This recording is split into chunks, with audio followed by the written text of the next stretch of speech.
Guys, I have been going through it emotionally this week. Why? Because of a stinking boy. When I say I played myself, y'all, I legit played myself. But yes, welcome. For those of you who are new, and to my returning listeners, welcome to my world. My name is Amani, and you are now listening to the Vagary Tapes podcast.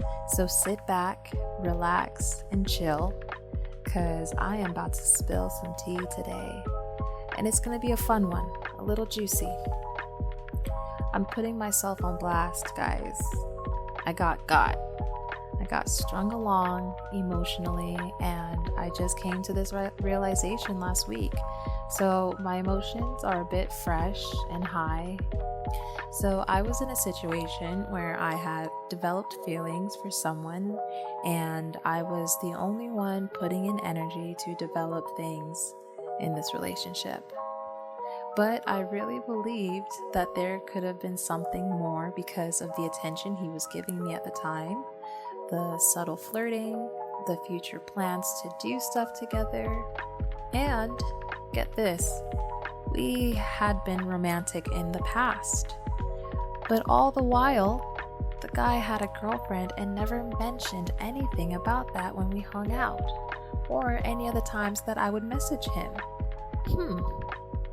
Isn't that kind of shady? Have you guys ever been in this situation? I'm sure we all have at some point. And it really sucks because I honestly have no one to blame but myself. Why would I see potential in someone that was hot and cold with me? I don't know. But yeah, in this episode, I'm going to be talking about it and what happened and how I feel and what I'm going to do or what I've been doing to get past this and deal with it and make sure it doesn't happen to me again. Or at least I can try on my part to not let this happen again. So, for the last 9 to 10 months, I have allowed myself to indulge in feelings for a person who ended up not being worth it. I saw a lot of potential in a guy who I was friends with. I thought he was actually genuine, and that ended up not being true. Originally, this podcast was going to be about unrequited feelings I had for this person. But there's been a last-minute change of plans. I no longer have unrequited feelings for him. Those have now been squashed. The thing is, this person doesn't owe me a damn thing either. But it just sucks because this whole time I have been feeling mentally stuck on this person, and I really didn't need to be. This person I have history together 2 years ago, which I won't be spilling the tea on that, but I'll just say that we were briefly involved with each other once upon a time, and we engaged in some romantic activities together, if you know what I mean. But we moved on from that eventually, and hadn't spoken for 2 years after that. Now, last year, at the end of November, I hit him up just to see how he was doing. And he was like, hey, let's hang out, let's catch up. So I was down. But there was never any mention of a girlfriend. A whole ass other woman you were supposed to be committed to, and you're spending a day with a girl you used to be involved with? I mean, call me crazy, but that's kind of shady, is it not? I mean, is that okay though? Like, did she at least know? I mean, like, we didn't do anything. It was the first time I was seeing that guy in almost 2 years, but I wasn't opposed to anything either. I mean, I'm a single woman. I saw maybe something in the future could happen since we were hanging out again and back in each other's lives. We were making plans to hang out and do stuff together. Things seemed cool. But as months went on, he started acting strange. And I thought it was just the stress about his life. He worked a lot. He's a Capricorn. They're super dedicated to working and they're always busy. So when I would ask to hang out, he would give an excuse of working too late or whatever. And maybe the real reason was because he had a girlfriend. Who knows? Why not say that though? Like, I would have absolutely respected that boundary. I'm not trying to get involved with, someone in someone else's relationship. I'm not trying to be like a homeworker.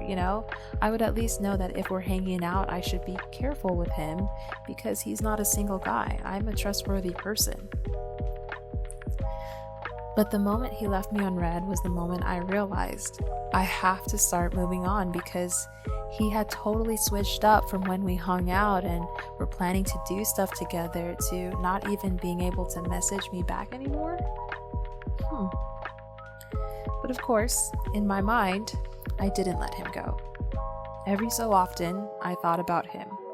We just stopped talking and I didn't know why. I never got an explanation. I just thought it was strange at the time. I thought maybe COVID might be a reason why he's just doing his own thing.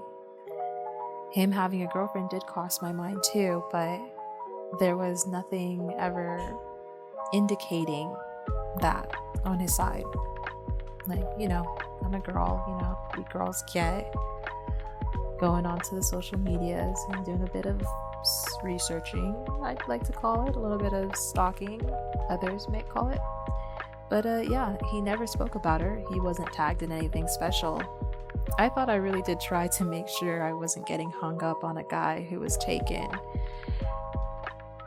But yeah, eventually I just took it as he was just not interested in me anymore, or wanting to be my friend, or whatever the reason was. And I just knew I had to try to do whatever I could to get over that. But it wasn't until just recently I went just randomly looking and snooping around again. I saw a tag or a post that he was tagged in by his girlfriend, and it was a photo of them celebrating their 1-year anniversary at the end of August. That's when I realized I was getting my hopes up for the wrong kind of guy. I had no idea, and I think he's really shady for that. It just really changes how I view his character and the kind of person I thought he was. And I'm an empath, so I imagine myself dating someone like that. And the fact that he could do that to me, I would hate to be in his girl's shoes. Who knows if there's other girls he's been around like that other than me. I think another reason why I got played so easily was because of how hard letting him go was for me mentally. The connection I had with him when I first met him was more substantial at the time and stronger than any other connection I had ever felt with any other guy in my life. It was on some like twin flame shit. We resembled each other a lot. We had a lot in common with our interests and our views on life. He was someone I found easy to talk to.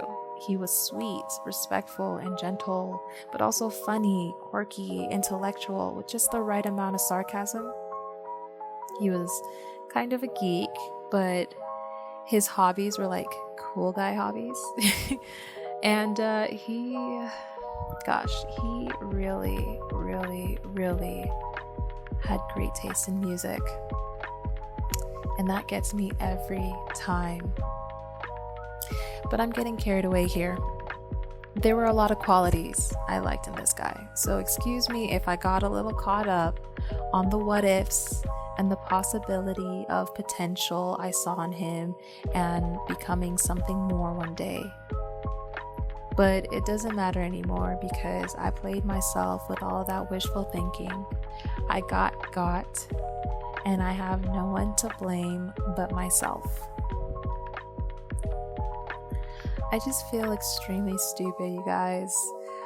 I've been coming to terms with all of this, and it's been like an emotional roller coaster of many feelings, like how stupid I've been, or how I feel emotionally strung along. But that will never be admitted because nothing was actually said. I feel like I should have known, and the fact that I didn't is just crazy to me. And I just, just the overall acceptance of this situation I've just been feeling. And I hate to be that girl that says men ain't shit, but how can you blame me right now? I mean, they really aren't. And in my mind, I am always putting guys on a pedestal over nothing like they are.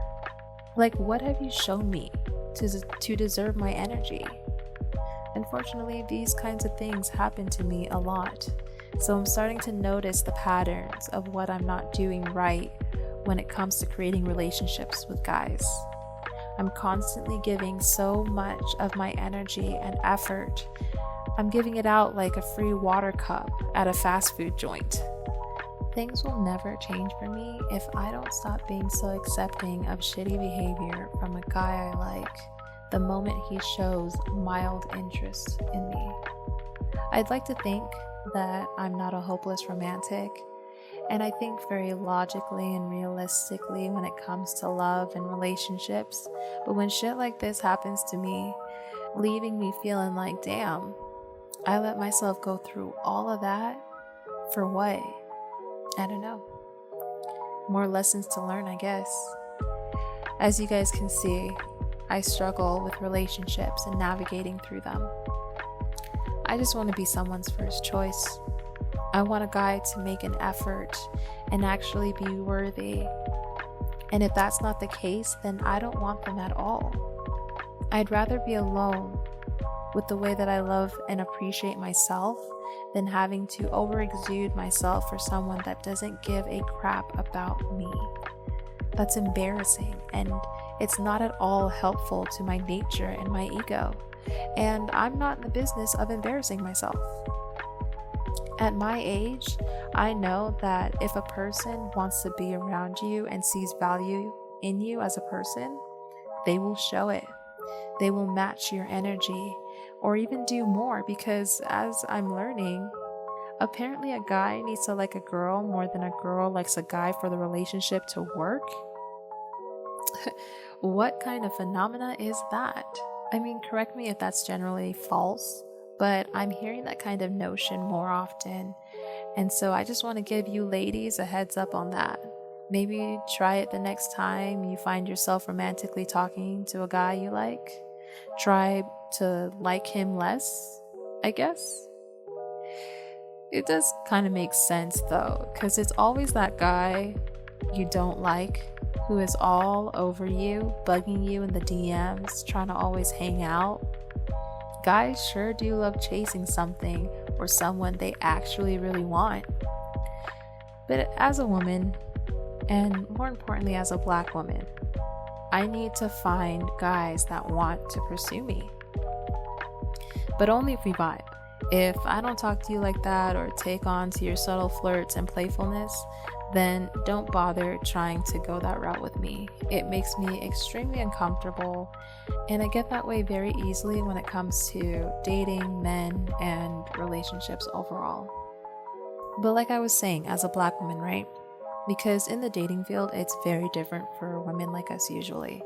So it's important for me to be pursued because I am someone who now chooses to sit in my feminine energy and is understanding the power that comes from feminine energy.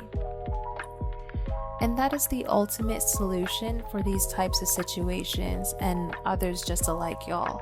It's fascinating. For those of you who don't understand what that is, it is an energy that women naturally carry that is our emotional, calm, receptive, alluring, and compassionate sides, and so many other things that we carry as women. Men, of course, have it too, and they're able to channel it during certain situations, but it's natural for women. When a woman sits in her feminine energy, she opens herself up and becomes vulnerable and is able to receive better, which for the most part is a foreign concept to me for the majority of my life, or it's been something I have never really been comfortable with expressing unless I've had a few shots in me. But I think it's one of the reasons that I struggle with dating. Plus, that kind of concept is also not something that is really encouraged for Black women in general. We have always been looked at to be this strong, independent go-getter that has it all together, aggressive and assertive beings. And those kinds of characteristics don't help us in dating. They're great in situations like the career fields, though.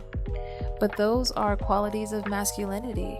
So if a woman sits in that kind of energy, then there is no room for a masculine guy to come into the picture. What might actually happen is the woman might end up attracting a more feminine man because there has to be that polarity in a relationship for it to truly work. It's a necessary balance. But I'm interested in more masculine guys. And I don't mean toxic masculine, like the whole real men have to be physically tough and strong and don't cry because real men don't cry or show emotion or some type of shit like that. No, that's not what I mean. I mean masculine, like someone who is decisive. They're able to make decisions. They're supportive, logical, relentless. They take the lead and take risks. These are just a few masculine energies, just to name. That's just what I personally feel like a guy should be in a relationship with me. But if there are guys out there who don't do that, or that's not something that is important to you from a guy, that is okay. There is nothing wrong with a guy who sits more in their feminine energy. It's just not what I am attracted to. And we all hold feminine and masculine energies within us. We just channel each one more than the other depending on the situations we're in. So yeah, for the most part of my life, I always thought it was commendable that I'm so strong and independent. Women are praised for that kind of thing. I strive for it. I still do. Just not when it comes to dating anymore, because it keeps me closed off, and that's the opposite of what feminine energy is about. At the end of the day, I am a woman. I am a feminine being, and I shouldn't be afraid of showing it either. Ladies and men who are interested, learning how to channel your feminine energy when you need it in a situation you're in can be extremely powerful once you really get the hang of it. And if that's something you want me to talk more about in greater detail, I definitely can do that and send some helpful information your way. It's something I'm still learning about and how to do it, but I love this topic. Once this pandemic ends, I'll be able to really put it to more use and see what kind of results I get. Maybe I'll report back on here sometimes. That could be fun. Although everyone who will be involved will always remain anonymous, of course. So yeah, going back to the guy who will also remain anonymous till the end of time, that played me. At least I believe he played me. I gotta be more careful next time. I should only respond to what happens physically, and if nothing is being said or moving forward, then I have to find a way to move on, and that's exactly what I'll do, of course. I just hope I won't hurt myself on the way out. So watch out, all you dope single guys out there. I'm coming for you real soon. Gosh, I crave face-to-face interaction so much now, which is so strange because I'm pretty introverted for the most part. I might be omniverted, but yeah, I just can't wait to go out and put all of everything that I've learned to the test so that I can have more street cred and say it really works, and that's how I got whatever guy I'll be with. So what was the point of today's episode? Because I really need there to be a point, or else this is just gonna sound like me complaining about how my crush doesn't like me back and had a girlfriend the whole time and how I feel played. Meh. I'm trying to use myself as an example, and I'm always gonna do that to help show you that I am in a constant to improving myself as a person, and you should be too. When it comes to being hung up on a crush, Girl, you need to channel that feminine goddess that I know is hiding deep down within you and open yourself up to receiving the kind of guy that is right for you in your life, not the one who doesn't see your worth. And it's also okay to initiate attraction for someone. That's something that I've also learned. Like, it's okay to tell someone that you think they're cute or cool and you want to hang out with them. That's letting the person know that, hey, if you're interested, I'm telling you that I'm interested too. You're putting the ball in their court, and then you'll just sit in your feminine energy and allow them to pursue you. If they don't, and they leave you on red, or they say yeah, but you never hear from them, or you give them signals and hints and you literally say, hey, I'm attracted to you, and they still lag, he's either a feminine guy who wants to be pursued and pushed, so you have to make a decision that you will be the masculine one in the relationship and understand the non-verbal contract you sign in that relationship when you decide you still want to continue to pursue him. And don't be upset later if you always have to be the one to do all the work, and if he never takes you out or gets you things, or he looks at you to take care of him. The beginning stages of you continuing to pursue him is the moment you decided that that's what you're going to accept in the relationship with that person. I hope that makes sense. I just wanted to put that out before I continue. Anyways, but if that's not what you want, and no judgment, that is what you could want. You could, want that. That's fine. But if you don't, then he might be playing you and stringing you along. And if that is the case, then you absolutely, most definitely need to move on, girl. No matter how hard and difficult it may be, no matter how cute he is, and how much you connect with one another. Why? Because you're a goddess and you have value. Don't ever let a guy feel like he's more valuable than you are to yourself, or else he won't want to be with you. Or he might even use you for whatever he can get out of you, as horrible as that sounds.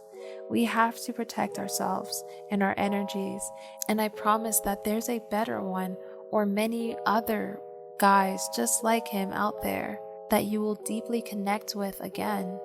You just gotta be patient.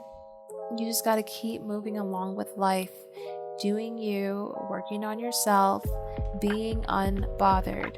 I'm telling this to myself too, because I also clearly need to hear it as well all the time. This is a message that is told too constantly in so many different ways for it not to be true. Ladies, we are goddesses, we are prizes, and we should be treated that way. So there we go. That is my full and concrete point to telling this whole sappy situation I'm in. It's all about the feminine energy and truly channeling it, because once you do, it'll be easy to drop every guy that doesn't treat you the way that you deserve to be treated. And yes, there could be other reasons why he's lagging or giving you all of these weird mixed signals and stuff like that, but honestly, why should you put energy or give effort to a guy who's just not being straightforward with you, right? I mean, let's not waste our time, and let's not give energy and time to guys who are going to waste it. So I really hope you all enjoyed listening to this episode. This podcast has allowed me to become a little bit more vulnerable than I ever have been publicly before, and that is something I've been working on within myself. So it's nice to just share my own personal views and desires without caring what other people might think, even though I still definitely do care what people think of me. I just can't care too much, or else I won't have enough courage to actually post this. So please leave me your thoughts wherever you are listening to this on. I would love to have conversations about love, dating, and relationships. It's one of my favorite topics to talk about because it is so relevant to me currently. And I still, at 26, don't have enough information about it at all, especially when it comes to guys. I just feel like I've started understanding them a couple of years ago, and I still, hear stuff that blows my mind today. This too also further explains why I think I suck at dating and talking to guys. So send me all the knowledge. I might even share some of them with everyone who listens from time to time. And I'm going to be doing more episodes on dating, love, and relationships too. So if that's not really your thing, I'm sorry. Oh well. But until then, thank you guys for listening. You guys can follow me on all my socials to keep up with your girl. Stay safe out there, guys, and until next time, I will talk to you all later. Bye.